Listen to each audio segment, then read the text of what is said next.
Can I? Where's Sally? I'm here. You want me there? Do you have a seat here? Yes, Sally. Sorry.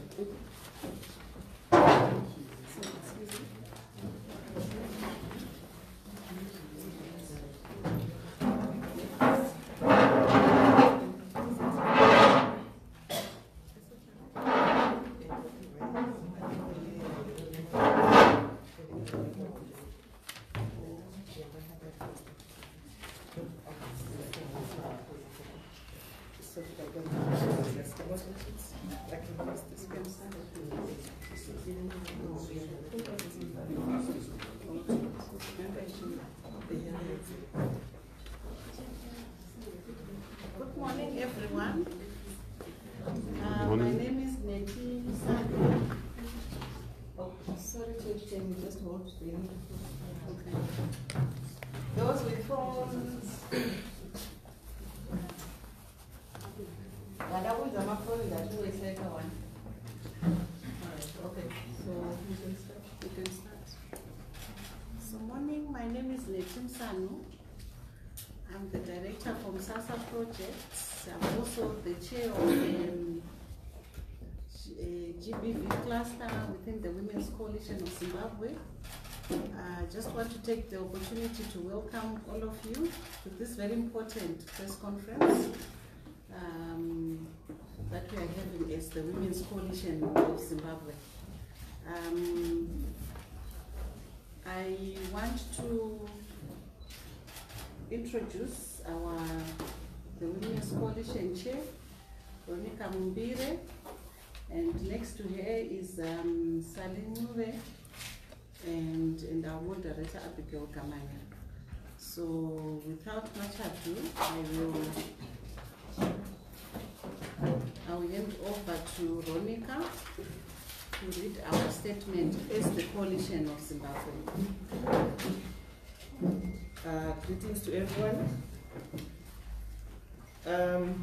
The Women's Coalition of Zimbabwe call on duty bearers with a mandate to end all forms of gender-based violence, to commission an inquiry on sexual abuse allegations made against Walter Magaya of PhD Ministries. The allegations of sexual violence in circulation on social media and mainstream media in the past weeks have caused public alarm, resulting in a wave of anxiety, insecurities by women in church spaces, and speculations around contact of church leaders. Equally disturbing is the series of videos and images in circulation where the women who had initially reported violations are withdrawing their reports through the same platforms. This raises questions around credibility of allegations, public confusion, and backlash. Given the fact that Zimbabwean society is largely religious, it is of public interest that the allegations leveled against Ms. Magaya be taken with the agency and seriousness it deserves. As the Magaya allegations have caused public interest and alarm among the women of Zimbabwe, the society and the society at large, Women's Coalition of Zimbabwe therefore calls upon the following: that the Zimbabwe Republic Police, Zimbabwe Gender Commission, Zimbabwe Human Rights Commission, Anti-Corruption Commission, and other relevant stakeholders to commission an inquiry into Mr. Walter Magaya and his church in order to establish the truth behind the allegations. That the Parliament of Zimbabwe for the development of develops a regulatory framework that ensures that there is human rights oversight and safeguarding in churches. We are also calling on women and girls who have been sexually abused to come forward as women's rights organizations. We commit to provide support, security, and ensure the cases are reported and followed up with the Zimbabwe Republic Police. That church leaders ensure safeguard mechanisms are in place to safeguard women and girls in the church space. Also, that church congregates exercise collective oversight of the church space to ensure human rights are upheld. That is being a sister's keeper. That the media put on the line spot of the issues on gender-based violence and sexual abuse from a victim safeguarding approach. They also continue raising awareness to give confidence to victims and sexual abuse, to report and ensure coverage of sexual abuse upholds and dignity of victims. The general populace to desist from the practice of vilifying and denigrating women who speak out against sexual violence. And also that people with information to contribute to investigations to come forward and speak out. We all have a role to play to create a Zimbabwean society where women and girls' rights are respected, and we remain ready and available to support all initiatives to end all forms of violence against women and girls. I thank you. Okay, thank you very much, our chair, Ms. Veronica Mumbire. We'll now take questions from colleagues from the media. Please state your name, your media house, or wherever you're writing. We'll take maybe 3 questions and then we'll proceed.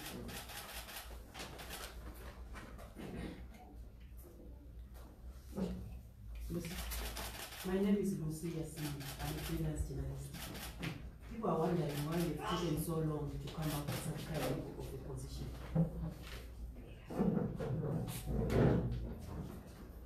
Okay, next one. My name is Naida from the Herald. I just wanted to find out from the law, what does it say in terms of people reporting cases and then they withdraw before anything has been done to it? What does it say? And then the other question is on the police. The police are saying no one has come up with has reported a case so far. How then do they proceed in terms of the commission of inquiry that you are recommending? Thank you, Frida. Any other question? Is that a question? Yes. Okay.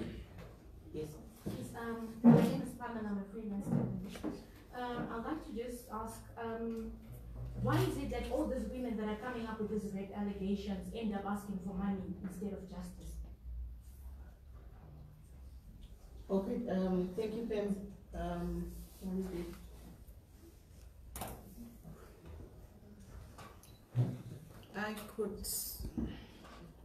I could start why we've taken long. I don't think we have taken long. Some of us, we have received complaints in the past, and most of the cases have taken a similar route.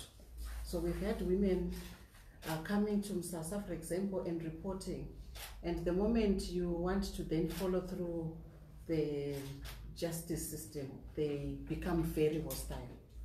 And so it was a deliberate effort where we were trying to reach out to women, to support them outside the public eye.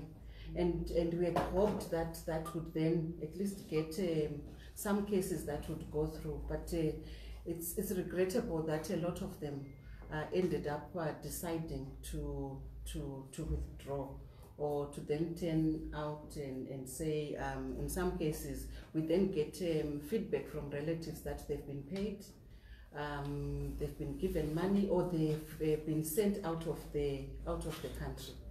And so I think what the media needs to appreciate is that in cases like this, sometimes you want to take a multi-pronged approach. In some cases, you actually want to protect the identity of the victims. You also don't want to create a lot of storm so that they get confidence. But so far it has proved fruitless, and this is why we've then taken a decision to then come and at least appeal to women out there to come forward, and as our statement says, we want to commit to handhold them throughout the process.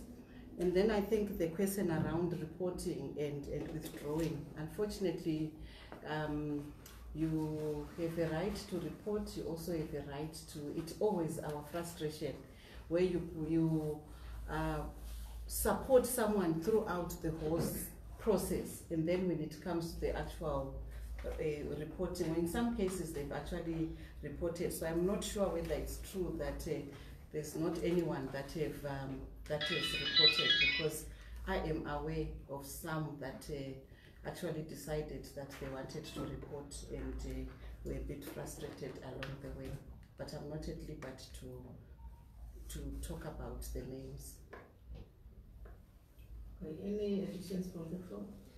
Okay, just to add to what Nettie has said on the issue of taking long to respond, to say at times when things happen, there are also other interventions that are done behind the scenes, and this is one of them where these other interventions have taken us to this platform where we are now.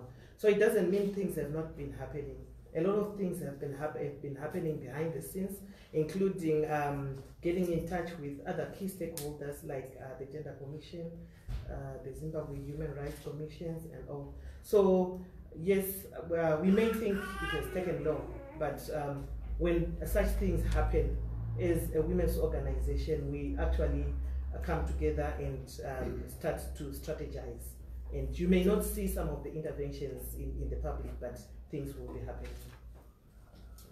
I also wish to bring to your attention that Women's Coalition of Zimbabwe, since the circulation started, reached out to support some that came forward for support, various forms of support, from legal support, psychosocial support, including extending it to the families of women who have been affected.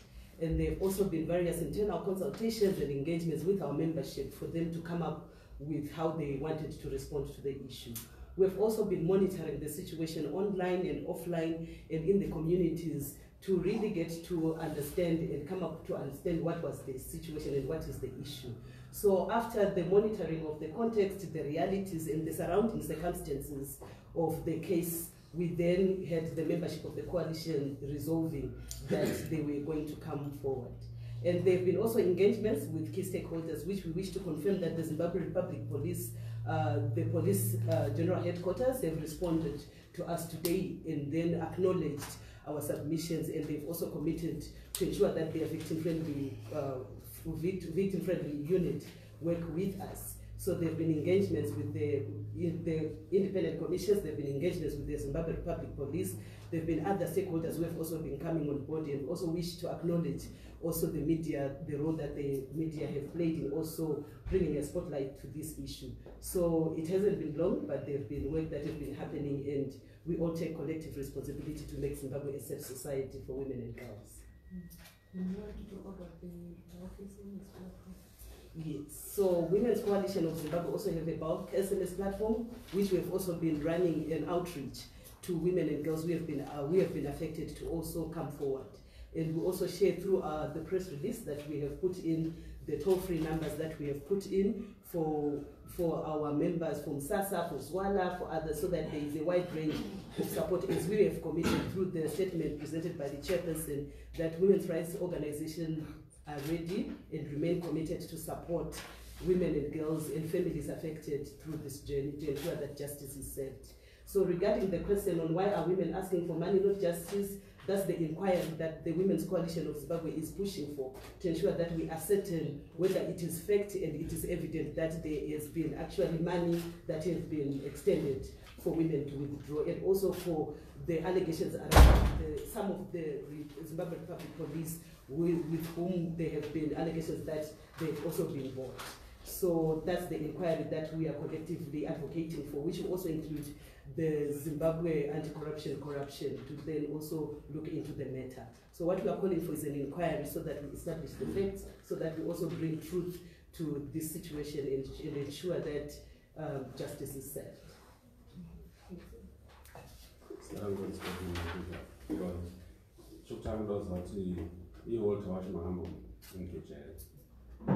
then we also want to find out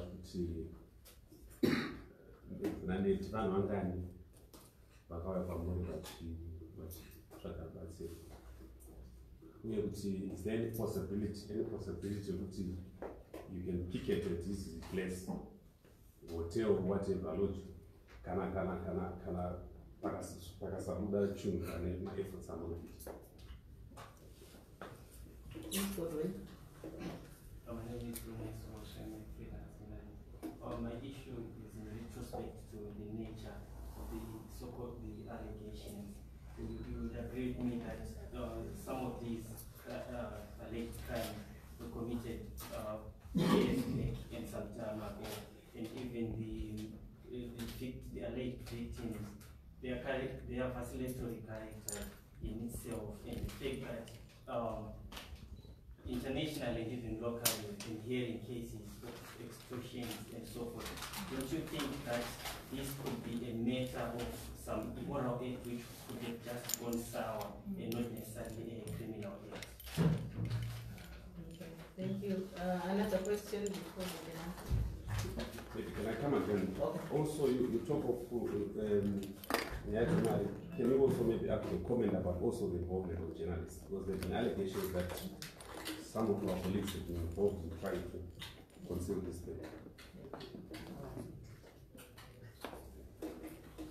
Okay, so maybe I can start on the issue of journalists.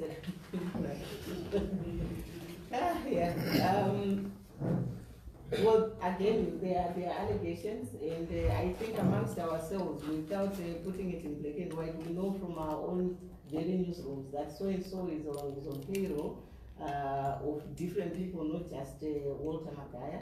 And you know, what saddens me is that the media says we're a watchdog of what happens, or we're a mirror of society, and we're there to reflect what is happening. And yet we actually don't write about it either, or reflect, you know, self-introspect as the media to say, are we being ethical, or are we being, are we doing the right thing? We know that there is a voluntary media council of Zimbabwe, and I happen to share offices with them. To my knowledge, there hasn't been a complaint of that nature that has come to the MCZ. I don't know if anybody has sent a complaint to, you know, the Zimbabwe Media Commission.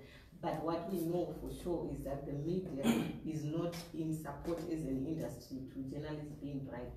I've spoken to some, and they've said, look, it's just a reflection of the times where we're grossly underpaid, and you have to do what you need to do in order to survive. But that does not make it right, because one rotten egg just makes all of us, you know, look bad. So we're not better off than Magaya Watu, because we are fueling, you know, whatever he's doing. Because if the police are being bribed, the journalists are being bribed, are we doing justice, you know, to the woman folk in Zimbabwe? I was talking to one journalist before this press conference, where I was saying, imagine this could be your sister, your cousin, you know, your own child. Until it happens on your doorstep, then you find people now to try and see, you know, what we can do. We must expose this guy. But if it's happening to somebody's child, it's another story. But what I'm just trying to say is, I think we need to change our attitude and our perceptions towards girls. Because in our own circles, it's obvious, we are up to 1,500 because I've also been following the stories that we've been writing, and the perceptions that are coming across, especially on social media, where we're calling these women all sorts of names. We're judging women that we don't even know, and somebody is being paid to further vilify these victims. And from our interactions, not with the victims, but with women in general, because this is what the media is going to do to me. The media is never quite in support of these victims. So women then tend to be media shy. I think what a colleague of mine coins are writing on the jonophobia. Our women now fear the media. So I said, story, and I don't want to go to the therapy. I'm going to media. And if someone has followed what happened to that other lady the past few weeks, I think we just need to revise our editorial policies in how gender sensitive we can become, not just to victims of gender-based violence, but when it comes to such emotive issues like what we're dealing with. There's a specific question in terms of the cases that we have handled as MSASA. I think last year there were about 5 women, and there's a trend. They are young, they are very vulnerable. Their parents are also members of the church, which further stigmatizes them. So you have a young girl who's raped in the church, allegedly is raped in the church, but there's no support system around her because the families are said to still be members of the family, of the church. So in terms of whether we've engaged the prophets, I think as a coalition we do not see the value. If the cases against him are indeed true and they are proved to be true, he's a perpetrator who needs to be jailed. So in terms of engaging, we didn't see any value in doing that. And of course, in terms of the picketing, I think we have been in discussions and we'll be sharing further in terms of what the coalition is planning to do around that. I understand the issue around immoral cases, immoral behaviors that have gone. So it's very unfortunate that we've chosen to label every woman who comes up as immoral, as an extortionist, which indeed is very regrettable. And I think it is that discourages women to come up, because the moment you do, then you are labeled. For the cases that came to us, I have no reason to believe that they wanted to extort anything, because they even refused to go public. So it's not everyone, and I think also we need to we cannot judge one case, and I'm not underestimating the fact that there could be women out there who are using this to extort money, but that does not mean that every woman who is coming up or is sharing their experience and their story is wanting some money. So I think that would be a very unfortunate conclusion to say that all women are looking for money. And so I want to agree with Abigail that it's probably also the way we are reporting. Sometimes this is why some of us would also then run away to engage with some of the cases that we have handled, because then at the end of the day, some of those women are then vilified and they are given all sorts of labels. And in terms of journalists, indeed, I think there's also an emerging pattern around some journalist media people that are said to be on his payroll, the same with the police. And I think seriously, we are also then considering naming and shaming of some of those people that are alleged to be engaging in such very immoral activities. Just also to buttress the response around the issue of the immoral behavior. You know, one would wonder why it should be him alone facing all those accusations all the time. And the same pattern recurring over and over, to say people report and they withdraw, people report and they withdraw. So because of that, it really puts the seriousness of the case on the table to say, why him? Is he the only man of God in the country? Is he the only person who, the only prophet? So there is really need to work around it and see and investigate what is happening with his cases. So what Women's Coalition of Zimbabwe is calling for is an inquiry. So the findings of the inquiry also should be made public. So the findings should then also confirm if there are findings around the media being bribed, some members of the media being bribed, members of the Republic Police being bribed, the victims also being bribed. So that's the inquiry that the Women's Coalition of Zimbabwe is pushing for, to say, let's subject these allegations to an inquiry and have findings and facts around the surroundings, the circumstances to that effect. Then when it comes to the issue of the characters of women who are reporting, rape is a crime, and it's a serious crime. It does not justify whether you are blue, black, yellow, purple. Any case no matter how your people can perceive you, no one is supposed to be raped. We can't justify rape. So people may interact with people who have come out in their other areas of life, but that does not justify anyone to raping them. And Zimbabwe has taken a stance against rape, to say even in marital institutions, there is marital rape, and the law is there to also respond to it. So let us not be entertained by those who divert our attentions to the real issue here, to start being entertained or focusing our energies on the characters of women who came out, because rape is a crime, it's a serious crime, and what Women's Coalition of Zimbabwe is calling for is an inquiry into this and an investigation, so that we safeguard women and girls in the church space and also in the society at large. Thank you. Maybe I'll take the last round of questions. Okay. Thank you very much. My name is Magaya, and I am a situation. You have such a good initiative, but the outcome can come either way. Either it can come out to the Magaya,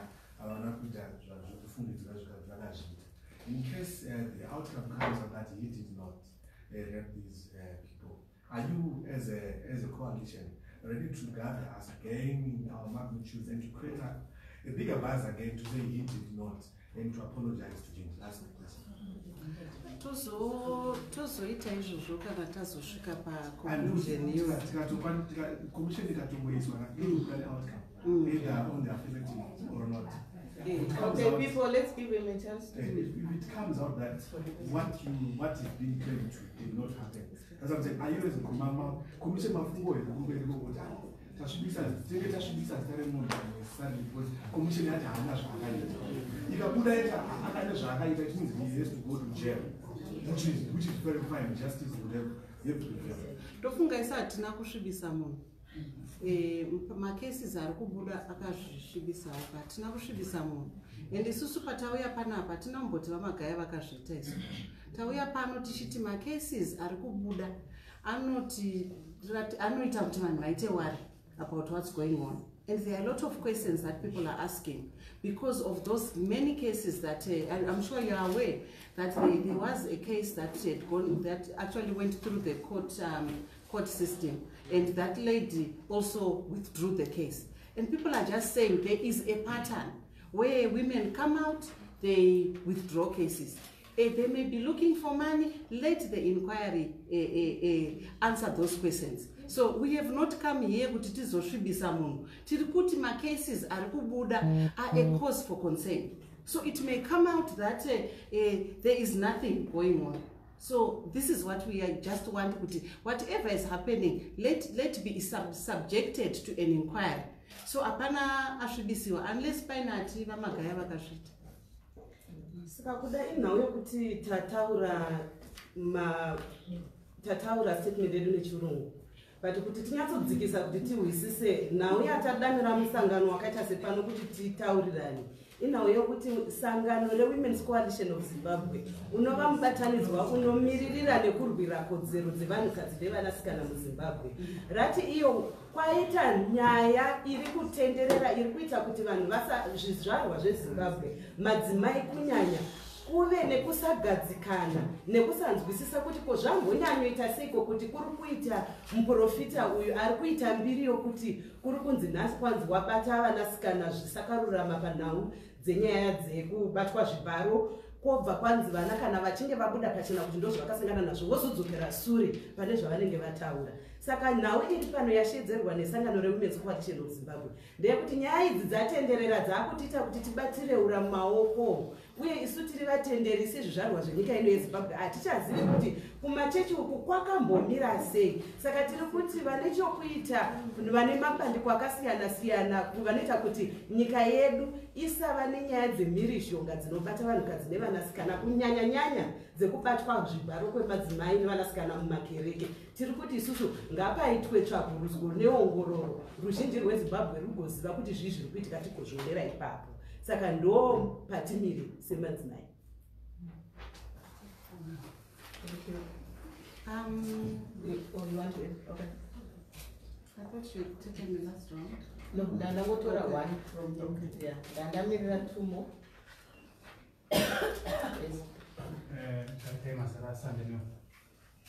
Our call for inquiry, tine time frame yekuti zvinofana kuitwa within such a period. Kana zvisina kunge zvaitika what's next?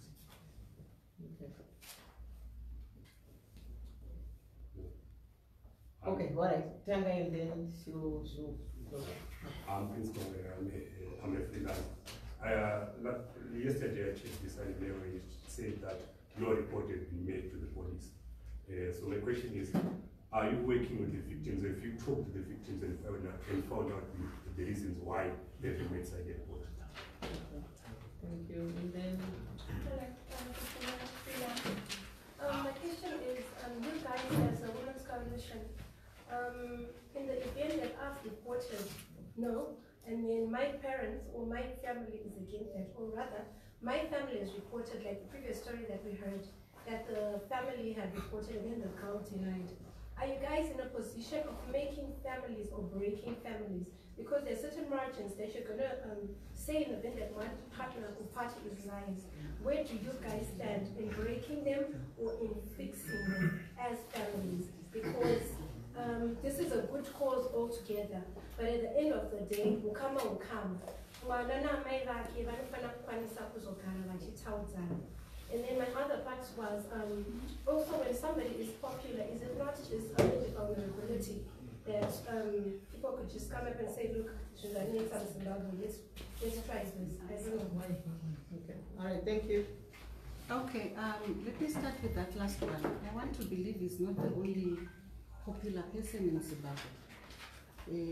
There are many prophets, very popular. Why him? And this is why we want this inquiry. Why is it just him? Why having a consistent pattern of cases coming up withdrawing, and a pattern of the the target groups are almost similar. So we are not saying he has done it, but we are just saying questions need to be answered, because he is not the only popular with money in Zimbabwe. There are many people who are even more popular and with more money than the prophet. I also just want to make it very clear that we cannot judge the fact that cases have not happened because there are no cases that have been reported. We need to understand the nature of sexual violence. It's not easy for women to report. If you follow the cases that have come out so far, the way people are judging those women, it's not possible for a married woman, for example, to come up and say, I was raped. So we need to understand, and from our experience, the fact that there are no reported cases does not mean it didn't happen. So we should never judge. We have women that will come and want psychosocial support, but will not want to report because of many reasons surrounding that case, and it is within their right to want to do so. So it's not always the case that because there is no report at the police, so it didn't happen. It may have happened, but they are choosing not to report. In the issue of the time frame, we as the Women's Coalition, we assist with this matter, and we want this resolved as soon as possible. So one of the things that we are doing is, because we have already written letters to the relevant stakeholders, is making a quick follow-ups, as Sani reported in the other response.